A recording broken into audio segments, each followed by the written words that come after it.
Fast and the Furious. Apparently, Fast 11 is potentially going to be delayed because Tyrese was being interviewed and saying that they won't shoot the next Fast and Furious movie until 2025, but the movie was slated to come out in April of that same year. If I'm being honest, you can't. I mean, you could knock it out and probably get it out right at that same time, but I would hope that they would take their time on it. My thoughts on this is simply put, this is that I actually liked Fast 10. I think Fast 10 is a fun movie. You have to walk into it. Forget logic. I'm done with logic with these movies. Just go and have a good time. If Fast 9 has not taught us anything, just go and have a good time. And that's what I've done. And if I'm being honest, I'm actually super excited for Fast 11 because I really enjoyed Fast 10. With that being said, I'd rather it be delayed than putting out crap. Again, like I said, I enjoyed the last movie. It did well enough to warrant a sequel. Thank God. I hope this is the last movie in the franchise so they can do some more original content, something different. But Jeremy, Fast 11 might be delayed. What do you think about this franchise being delayed? And did you like the previous movie in comparison to this one? A couple of little things I want to touch on. Bradley Kincaid said, honestly, in regards to the Kendrick and Drake beef, honestly, it's marketing at its best. I wouldn't be surprised to find out this is a collaboration. I'm going to be 100% honest with you. If both of them are working together, that would not shock me at all. He also says they need time to figure out how to top driving a car through space in regard to the new Fast and Furious movie. And I've got a pitch. Dom goes to hell. That's the clear next. Dom's going to be street racing Satan for the fate of the family. And, the part of the story that I found interesting is the way that The Rock and Vin Diesel kind of fractured and splintered off into different factions. And now The Rock kind of went back to wrestling. He's like a partial owner for TK Holdings, whatever the corporation that owns WWE is. So look, man, you and I have talked about Fast and the Furious before. I don't love these movies. I get what you're saying. They are a good time to watch them. I actually didn't see Fast 10, so I'm not keeping up with it in the same way that I used to. I really do think it peaked at 7. But I'm glad there's still an audience for it. You and I have also talked about before that it's like, this is a original IP. It's not based on comic books or some TV series from the 70s. It's its own thing. It's been incredibly successful. It's consistently had the same great cast in it. And to see them kind of work off of each other is a good time. So I see the appeal of it. As far as why it's getting pushed back, I do like the idea that they're trying to figure out how to crack the story, but I also feel like one of the directors ended up leaving the project due to some sort of contention, but maybe that was the last movie. I'm not sure.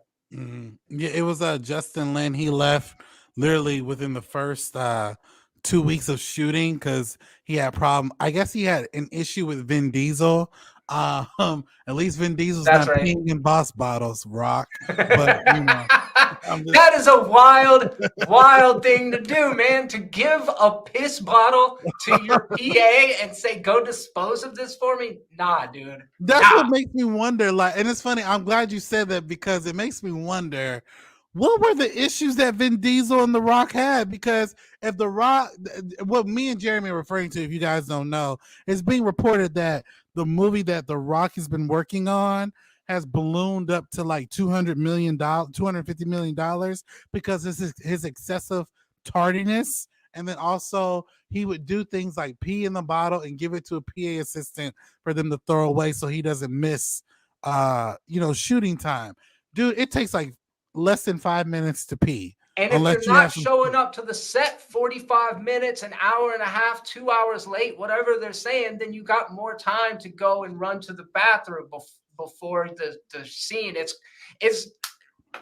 They did a hit piece on Dwayne the Rock Johnson just a couple days ago. I don't know how true any of it is, but it Mm, doesn't paint a good picture for him, especially because I believe you and I probably, and I don't want to speak for you, but I'd be curious to hear what you think. I mm, kind of blamed it on Vin Diesel. I kind of thought that Vin Diesel was like the prima donna and that he was the one that was making the shoots all about him and the way that he wanted to do things. But now that we're getting a little more insight into the way things are going, it seems like Rock was kind of a pain in the ass at different times. I actually, I still believe to an extent it was Vin Diesel's fault because I don't know if you remember prior to them shooting Fast 10, he made this long Instagram post to Dwayne saying to come back. My And kids call you Unc and stuff. yeah, Yeah. and he started off the post wrong. He called Dwayne my little brother, and I get it because of age, but I'm like, bro, that's the most condescending thing to It say. really is, man. It really is. It's like It's, saying you got a size 7 man's. exactly. Like, have you seen The Rock? Like, really? Like, so for me, I do think that there were some both rock, movie star deviance happening, but more so on Vin Diesel side because it is his franchise. It was really his and Paul Walker's, and now that Paul Walker's no longer with us, it's his. So Yeah. I kind of see why it became a thing. Also, I think at one point The Rock thought that he could take over the franchise with Hobbs and Shaw, and regardless of what you think of that movie, I still think it was a pretty decent movie. Yeah. Those movies worked because The Rock was such a good antagonist. He wasn't the main villain, but he was like, he worked with the crew, but don't get it twisted, he hated that same crew, and I love that banter. Yeah, yeah. Oh, Backlash is tonight in France. For any WWE fans that happen to be checking this out, that's a whole rabbit hole I've fallen into since Royal Rumble 2023. So I'm excited about checking that out in playback. I'm not going to be able to watch it live tonight because I've got other obligations. But Mhm. dude, WrestleMania 40 with The Rock, fire! It was I, so dope. dude, one of my things I'm going to do before I leave this earth is go to WrestleMania. Right? Yes, I Let's am definitely go. going to go to a WrestleMania show like that. I just, oh my god, like, um, rundown says, "Yo, that France crowd was insane on I SmackDown." hadn't seen last night's SmackDown yet. I gotta check that out. That's great that like European audiences are they go crazy for it, man. They don't get shows over there all the time. We're like if you're in uh Pittsburgh or something like that, in America we get shows pretty regularly, but it's like a huge event for them over there. So I'm loving to see the huge surge in popularity that wrestling's had over the last year. Dwayne the Rock Johnson did kind of try to ingratiate himself to the WWE community and say, like, I did that. I made wrestling cool again, even though the Triple H era has just, from what I understand, been exceptional. So,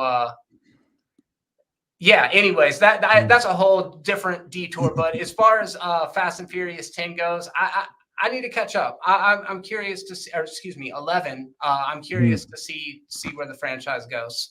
Yeah, I'm curious to see where it goes and how it ends. Like, I want to see what the final swan song's going to be, even though this should have ended at 7. That's Yeah. always been my debate, but Yeah. hey, it is what it is because they literally called Fast and Furious the last ride. But Yeah. really, like, but what do you guys think? Are you guys excited about seeing Fast 11? And what do you guys think about it being delayed?